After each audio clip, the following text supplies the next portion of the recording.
आज का बाइबल का वचन प्रेरित चरित अध्याय 14 वचन 5 से 18। दूसरा वचन सन यूहन्ना का पहला पत्र अध्याय 1 वचन 5 से लेकर अध्याय 2 वचन 2। और आज का सुसमाचार सन यूहन्ना के अनुसार अध्याय 14 वचन 21 से 26। प्रेरित चरित अध्याय 14 वचन 5 से 18। तब नगर के शासकों के सहयोग से गैर यहूदियों ने तथा यहूदियों ने प्रेरितों पर अत्याचार तथा पथराव के लिए आंदोलन भरा आरंभ किया। प्रेरितों का इसका पता चला और वे लुकानियों के लुस्त्रा तथा देरबे नामक नगरों और उनके आसपास के प्रदेश की ओर भाग निकले और वहां सुसमाचार का प्रचार करते रहे। लुस्त्रा में एक ऐसा व्यक्ति बैठा हुआ था जिसके पैरों में शक्ति नहीं थी, वह जन्म से ही लंगड़ा था और कभी चल फिर नहीं सका था। वह पौलुस का प्रवचन सुन ही रहा था कि पौलुस ने उस पर दृष्टि गड़ाई और उसमें स्वस्थ हो जाने योग्य विश्वास देखकर ऊंचे स्वर में कहा, उठो और अपने पैरों पर खड़े हो जाओ। वह उछल पड़ा और चलने फिरने लगा।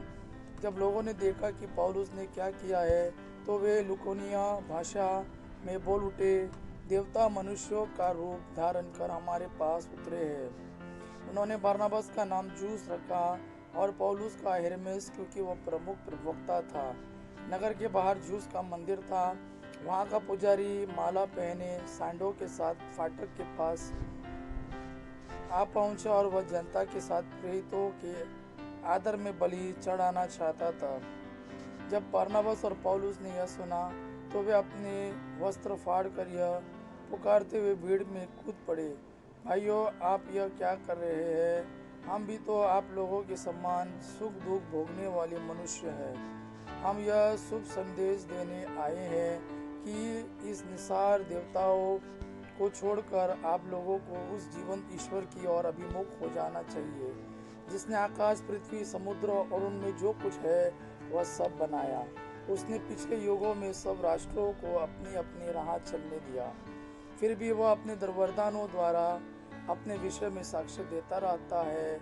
वह आकाश से पानी बरसाता और अच्छी फसलें उगाता है। वह भरपूर अन्न प्रदान कर हमारा मन आनंद से भरता है। इन शब्दों द्वारा उन्होंने भीड़ को कठिनाई से अपने आदर में बलि चढ़ाने से रोका। आज का सुसमाचार आज का दूसरा वचन सन यूहन्ना का पहला पत्र अध्याय 1 वचन 5 से लेकर अध्याय 2 वचन 2। हमने जो संदेश उनसे सुना और तुमको भी सुनाते हैं वह यह है कि ईश्वर ज्योति है और उसमें कोई अंधकार नहीं।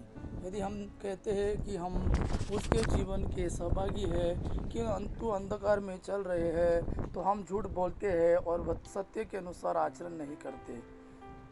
परंतु यदि हम ज्योति में चलते हैं जिस तरह वह स्वयं ज्योति में है तो हम एक दूसरे के जीवन के सहभागी हैं और उसके पुत्र ईसा का रक्त हमें हर पाप से शुद्ध करता है।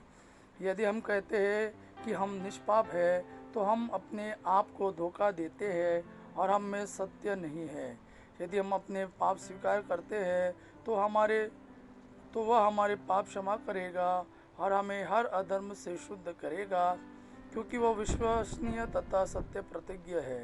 यदि हम कहते हैं कि हमने पाप नहीं किया है तो हम उसे झूठ सिद्ध करते हैं और उसका सत्य हम में नहीं है। बच्चों, मैं तुम लोगों को यह इसलिए लिख रहा हूँ कि तुम पाप न करो। किंतु यदि कोई पाप करता तो पिता के पास हमारे एक सहायक विद्यमान है, अर्थात धर्मात्मा ईसा मसीह। उन्होंने हमारे पापों के लिए प्रायश्चित किया है और न केवल हमारे पापों के लिए बल्कि समस्त संसार के पापों के लिए भी। आज का सुसमाचार सन यूहन्ना के अनुसार अध्याय 14 वचन 21 से 26। जो मेरी आज्ञाएं जानता और उनका पालन करता है वही मुझे प्यार करता है, और जो मुझे प्यार करता है उसे मेरा पिता प्यार करेगा और उसे मैं भी प्यार करूंगा और उस पर अपने को प्रकट करूंगा। युदास ने उनसे कहा, प्रभु, आप हम पर अपने को प्रकट करेंगे, संसार पर नहीं, इसका कारण क्या है? ईसा ने उसे उत्तर दिया, यदि कोई मुझे प्यार करेगा तो वह मेरी शिक्षा पर चलेगा। मेरा पिता उसे प्यार करेगा और हम उसके पास आकर उसमें निवास करेंगे। जो मुझे प्यार नहीं करता वो मेरी शिक्षा पर नहीं चलता। जो शिक्षा तुम सुनते हो वह मेरी नहीं बल्कि उस पिता की है जिसने मुझे भेजा। तुम्हारे साथ रहते समय मैंने तुम लोगों को इतना ही बताया है, परंतु वह सहायक व पवित्र आत्मा जिसे पिता मेरे नाम पर भेजेगा तुम्हें सब कुछ समझा देगा।